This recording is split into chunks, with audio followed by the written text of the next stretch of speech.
So it's been about 6 months since I last uploaded a video, and considering the topic of that video, I'm sure you have questions. Like, am I alive? Where have I been? What's my current prognosis? Do I have a skull in my head yet? Literally, I'm missing a skull in my head for the 3rd time. More on that later. My 7 weeks with a PICC line. What were the side effects? Weight gain, acne, teeth deterioration. Will things ever be normal for me? How many more surgeries do I have left? What's the future of this channel? And the most burning question of them all, what actually happened the night of my accident? All of these questions, plus many more, will be answered throughout this video. But first, still missing a skull in the left side of my head. This giant scar in the middle, which has been opened 3 times? 4 times, yeah. This is what's in my head right now, this titanium mesh. This is what was in my head before the infection set in. And then the surgery that I got to fix this bump, ironically, made it worse because 13 days post-op, it got infected. But you might be wondering where I am, because if you only know me from my traumatic brain injury content, which is kind of weird to say, this is probably like pretty jarring. Like, why is he in this place with a bunch of very big tools? Well, I am in,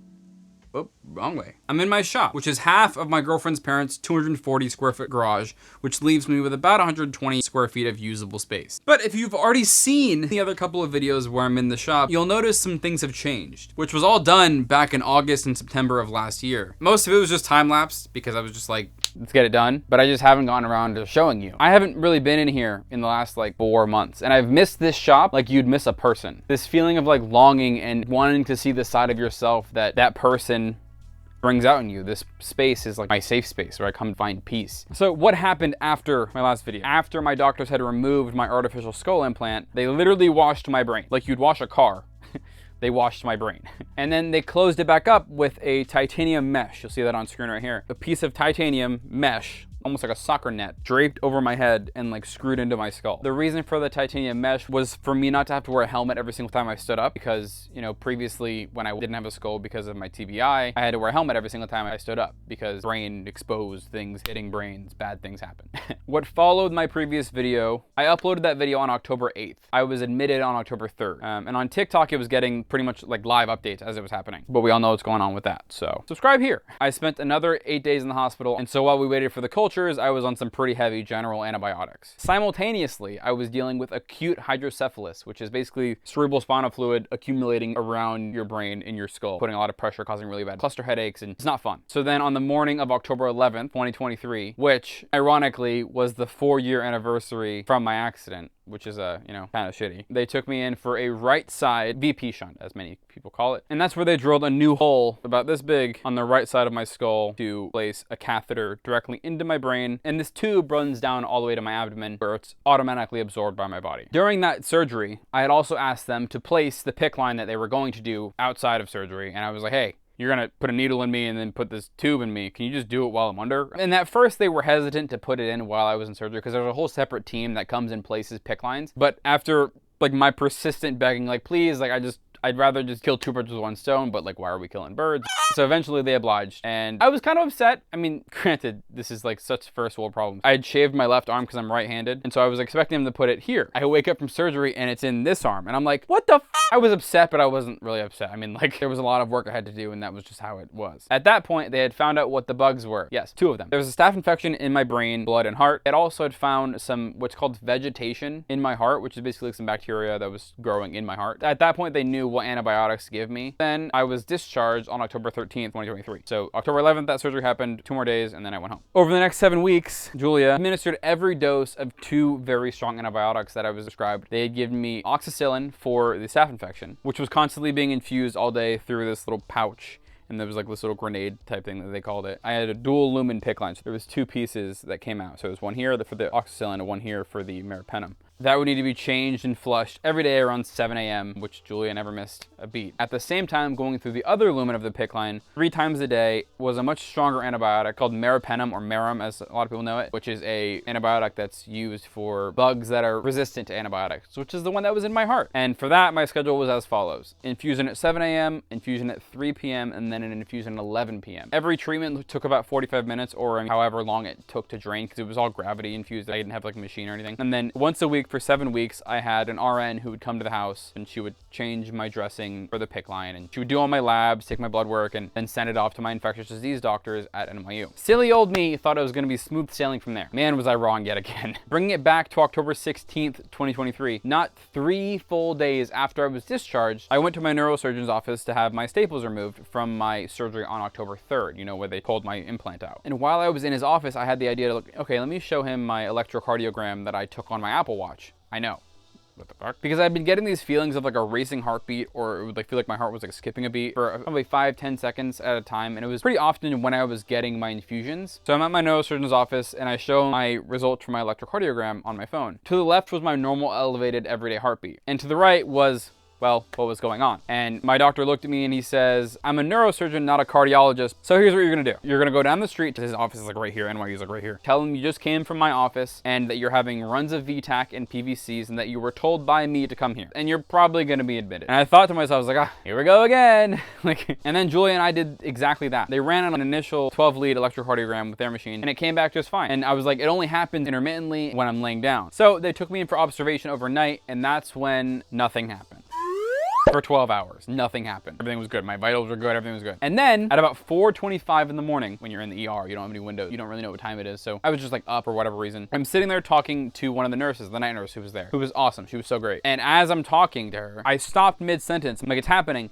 And we watched my heart rate jump from 84 to 125. It went ding, and then back down to 84. And I was like, it just did it. And she's like, are you okay? Like, how do you feel? Like, what's going on? Made sure all the leads were good, and then ran to go grab the doctors and made sure they saw it. It wasn't just fast. It was also like, ding. It was, I don't know how to describe it. I'm not a cardiologist, but it wasn't good. So then they admitted me and ran a whole bunch of tests and scans, some x-rays, CTs, MRIs, and they made sure the PICC line wasn't placed too deep, and it wasn't. So after about 3 days in the hospital with no real answers, my cardiologist came and he was like, we're gonna put you on the lowest dosage of a medication called atenolol, which I've been on, and it's worked beautifully. I take Vyvanse every morning for ADHD, 40 milligrams of that. It was causing the elevation of my heartbeat. So that brought my heart rate down tremendously. It's also reduced a lot of my anxiety too. It's lowered my resting heart rate from like 105, 110 to like 65, 70, which is like super, super good. They gave me that, and then I stayed at the hospital one more day while they monitored the medication, made sure everything was good. So I finished my antibiotics on November 21st, which was about 7 weeks from the time the infection was found. And while yes, these antibiotics did save my life, they definitely weren't without their negatives. One of them being like I experienced like super severe abdominal pain. My whole gut microbiome was destroyed, and like super sharp pains they had to give me medication for, and more medication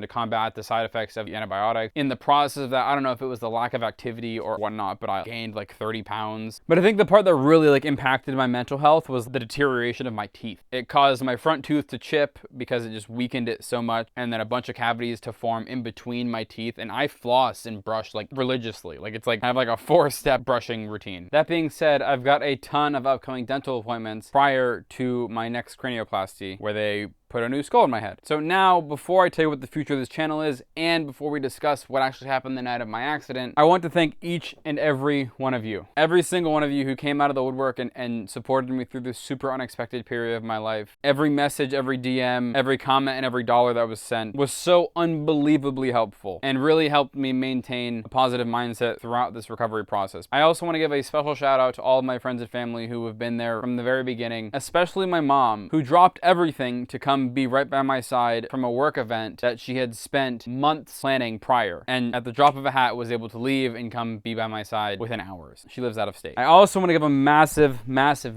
shout out to the love of my life, Julia, who on October 3rd, which was her 22nd birthday, mind you, at 3 in the morning called my mom to figure out what to do, rushed me into an ambulance and then to the hospital, ultimately saving my life, and then didn't miss a beat when it came to all of my infusions and every doctor's appointment, everything that she did and continues to do throughout this process is incredibly helpful. And had she not been by my side on the morning of that day, I probably wouldn't be here. If I was living alone, I probably wouldn't be here. And I'm not exaggerating either. My neurosurgeon told my mom that morning after that surgery, had I fallen back asleep before going to the hospital, the likelihood of me waking up was second to none. That said, I'm still missing a skull on the left side of my head, which I've said many times in this video so far, but I'm trying to drive the point home. I'm missing a skull in my head for the 3rd time. In 2 of those skulls that were removed, I have. Leave a comment down below if you want me to make a video of me cleaning my real skull. It's just like, that's a weird thing to say, but let me know, because it's just sitting in a bin downstairs in a bag. and it smells wretched. It smells like how you imagine a dead body would smell. It's just decaying flesh. Yeah, right. Makes sense. I'll be without a skull for at least another 2 months, or about a month and a half, until between April or May of this year, 2024, is when I will be getting my 4th skull.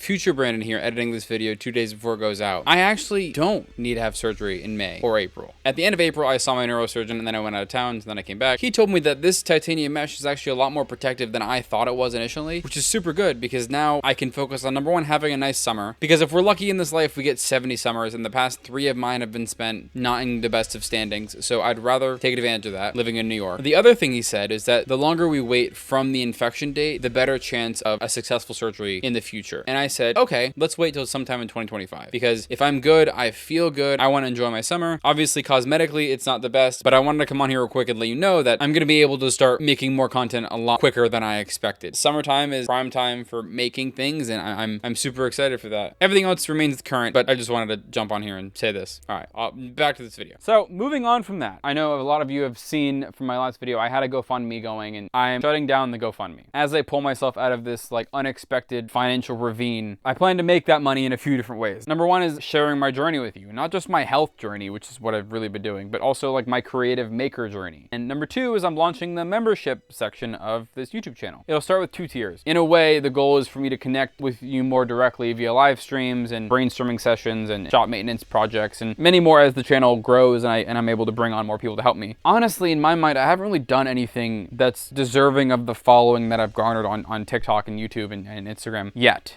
I don't feel like I've done anything yet. That's definitely not to say that I'm not incredibly grateful for each and every one of you who tunes into my video and leaves comments and sends me messages and checking on me. Like the amount of people I saw commenting on my last video asking like, is he okay? Is he alive? It brings a lot of, warmth to my heart. This whole thing is certainly not without its imposter syndrome. I don't feel like I've earned following because I've just been playing the hand that I've been dealt. In my eyes, I don't feel like I've done anything extraordinary, and I think anybody with the right mindset can get through anything. I fully believe in that. But again, this imposter syndrome that's like, would I be anybody yet had this accident not happened? I still don't think I'm somebody. I'm me. And to that I say, yeah, I'd be excelling in other ways. Which brings me to a question that every viewer subconsciously is thinking to themselves. It's like, why should I watch this channel? Why should I subscribe to this channel? Well, number one is I got a kick-ass story.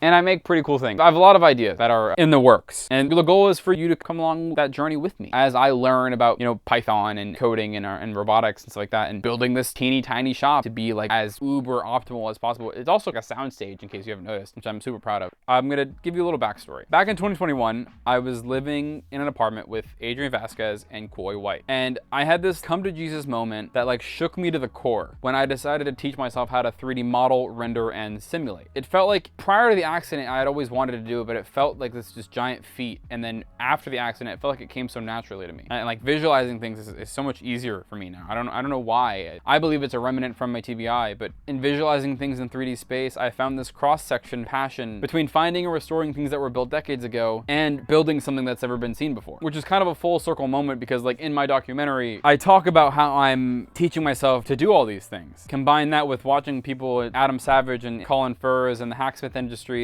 and now I'm here. Like everything in this whole garage is about $25,000 worth of tools, and I got for less than $3 grand. The sandblaster was $70. $70. And I made it look beautiful. The goal for this channel, like the thesis for this channel, is a demon love child between American pickers and American restoration. And that's what you can expect moving forward. I have so many awesome videos that were already filmed, they just need to be edited, as well as future tools to restore. Like my plan of getting all these tools, I got the sander, bandsaw, drill press, which is right here, the radial arm saw, which is over here, and then this scroll saw is all ready to be restored. Because like in a disposable society, how do we maintain the things that were like built to last? Cast iron and steel and metal and like things aren't built that way anymore. The plan of this channel is for you to grow with me. I'm only 23 years old, and I quite frankly haven't even done shit yet because I've been so focused on my health and trying not to burden everyone with my ailments that I brought upon myself by not wearing a helmet one time. The one time I wasn't wearing a helmet, it's just like Murphy's Law. Anything that can go wrong will go wrong. And the one time I didn't wear a helmet, it was the one time that this happened. And that brings me to the final point of like, what actually happened the night of my accident. And I'm here to tell you, as we are months away from the 5-year anniversary, we still have no idea. Not a single clue of what happened. There's speculation. I've in previous videos, I've said, oh, I think this happened. That was like a month after the accident. Like I still had a helmet on. Again, that was purely speculation. And anyone who says that it wasn't. It's like, oh, you knew then, now all of a sudden you don't know. No, we just didn't know. That was what I was saying because I wanted to try to tell my story, but I didn't have the story to tell. And I think that in and of itself is the story. Like we don't know what happened. I mean, I would love to know, but then at the same time, there's like, it's fucking terrifying to know. Like, what if it is all my fault? What if I just fell? Or what if a delivery truck driver hit me? What if an Uber hit me or a Lyft or whatever? Like, what if a government official hit me? Like, no one knows. It's something I totally forgot to talk about in the documentary because I was so focused on just telling the rest of the story. The initial intake report says I was brought into the hospital by 2 EMTs. There was no 911 call. There is no ambulance report. There is no verifiable info of how I got to the hospital. There's no camera footage from the World Trade Center or the Federal Reserve, two of the most secure places in the world. The World Trade Center area, there was over 400 cameras pointing to the street that I rode down. For a fact, like there's a camera every fucking 10 feet. Like, where was I when these people found me? How did I get to the hospital? No one knows how I got to the hospital. 23 minutes from when I left my mom's apartment to being checked into the hospital as a John Doe, where they treated me for a drug overdose, because visually I was unscathed until my mom got there. And as you know, if you watch the documentary, she walked in and she's like, Brandon, oh my God. And I was seizing and I stopped seizing and I sat up and I looked at her. And as I looked at her, she immediately knew, like, lights are out and he's not okay. And blood started dripping out of my left ear. I was not a drug overdose. I had a traumatic brain injury with a subdural hematoma along the left side of my brain, along with a complex temporal bone fracture along the same side. But visually, I was unscathed. I don't necessarily fault the hospital for thinking I was an overdose. I was wearing decently nice clothes. I was riding an expensive skateboard that was electric. Like, it's a lot more common than you think. I just wasn't that person. I don't do drugs. Then on November 6th, 2019, my mom, me, and an on-duty NYPD police officer went to New York Presbyterian Lower Manhattan, and we asked the security department about the camera footage. It had been just over 14 days when we did that, and the camera footage from the ambulance bay had been deleted because apparently I was brought in through the ambulance bay doors by 2 EMTs and a witness, but there's no witness name. I'm literally a ghost. Which is why I drew this tattoo. And as much as I would love to say that it doesn't eat away at my inside, the fact that almost 5 years later, we have just as much information as we did the night of the accident, it still stings. And in a past video, I've speculated of what could have happened, but I think I have a different theory now. So let me know if you want me to make a video about that. My like well thought out, well drawn out theory of like what could have happened. And what's the most logical thing to have happened. You know, that's the thing, like, is deciding how I let uncertainty affect me every single day. And I've been faced with the unimaginable again and again, and yet I'm so grateful to have the opportunity to share this recovery with you. The reason I share my story as it's happening, I get goosebumps even thinking about this. The reason I share my story as it's happening is not for pity. It's not for clout, or as some people have said, emotional manipulation to beg some people to give me money. It's not for any of that nonsensical bullshit. I share my story for the mom or dad who just spoke into their son or daughter 10 minutes before something horrific happened. To show you and them that that injury, that diagnosis, that worst nightmare coming true doesn't have to be your whole world ending. As a matter of fact, can really be a new beginning for you. Finishing this off, I will leave you with this. We grow and succeed despite our setbacks, not because of them. Subscribe. I'll see you in the next one.